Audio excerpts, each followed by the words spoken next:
நாம் தமிழர் கட்சியுடைய தலைமை ஒருங்கிணைப்பாளர் திரு சீமான்னா தந்தை பெரியார் அவர்களே இந்த சமூகத்துக்கு இப்ப தேவையில்ல அப்படின்லாம் பேசிட்டு இருக்காரு இப்பவும் கூட. நம்ம இந்த மாதிரி அரசியல் ஜோக்கர்ஸ் பத்தி நான் பேச விரும்பல. நம்ம காலனி என்ற சொல் இந்த நீக்கம் இந்த சமூகத்தில் எவ்வளவு பெரிய பாதிப்பு ஏற்படுத்தும் அப்படின்னு நீங்க பார்க்கணும். ஏன் இந்த சொல் முக்கியம்னா, இந்த 100 ஆண்டுகள்ல தமிழ் சமூகத்துல இது நலத்திட்ட உதவிகள் கிடையாது, சமூக நல திட்டங்கள் கிடையாது. அதுதான் நான் பேச விரும்புறேன். அதுக்கு இதுக்கு இருக்கிற வேறுபாடு ரெண்டு. ஏன்னா இந்த 100 ஆண்டுல நீங்க முதலாக இந்தியாவில் பெண்கள் ஓட்டுரிமை கொடுத்தது யார்? நீதி கட்சி ஆட்சியில். அப்போ நம்ம காலனி ஆதிக்கம் செய்து கொண்டிருந்த இங்கிலாந்துலேயே பெண்கள் ஓட்டுரிமை கொடுக்கலாம். அப்ப இப்ப ஓட்டுரிமை முதலாக பெண்கள் கொடுத்தது யாரு? நீதி கட்சி ஆட்சி தான். அப்போ முதலாக இடஒதுக்கீடு கொடுத்தது யாரு?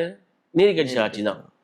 அதன் பின்பாக மிகப்பெரிய மாற்றத்தை நீங்க குறிப்பா இப்ப பெண்களுக்கு சொத்துல சம பங்கு உரிமைன்னு சட்டம் கொண்டு வந்து யாரு?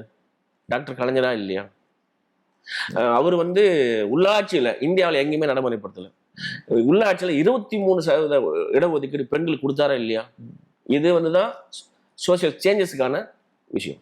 அதே மாதிரி இப்ப இருக்கக்கூடிய முத்துவேல் கருணாநிதி ஸ்டாலின் தான் கடந்த உள்ளாட்சி மன்ற தேர்தலில் பெண்களுக்கு 50% இடஒதுக்கீடு கொண்டு வந்தாங்களா இல்லையா? இது வெல்ஃபேர் ஸ்கீமோட பார்க்க முடியாது. அதே மாதிரி சமத்துவபுரம் உருவாக்குனது கலைஞர்.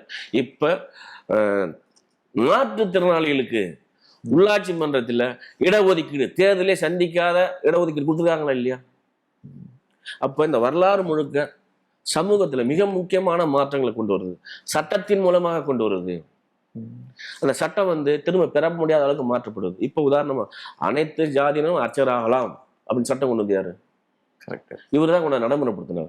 ஆக இந்த நீதி கட்சியினுடைய ஆட்சியினுடைய தொடர்ச்சி என்பது இந்த சமூக இழிவுகள் இருக்கு இல்லையா, சமூக அவமானங்கள் இருக்கு இல்லையா, இந்த சமூக இழிவுகளை அது எந்த சமூகமாக இருந்தாலும் சரி அந்த சமூகத்தை அந்த இழிவிலிருந்து விடுவிப்பது, அந்த அவமானத்திலிருந்து விடுவிப்பது தான் இந்த திராவிட இயக்கத்தினுடைய நீட்சியாக இன்று இருக்கக்கூடிய முதலமைச்சர் செய்கிறார்.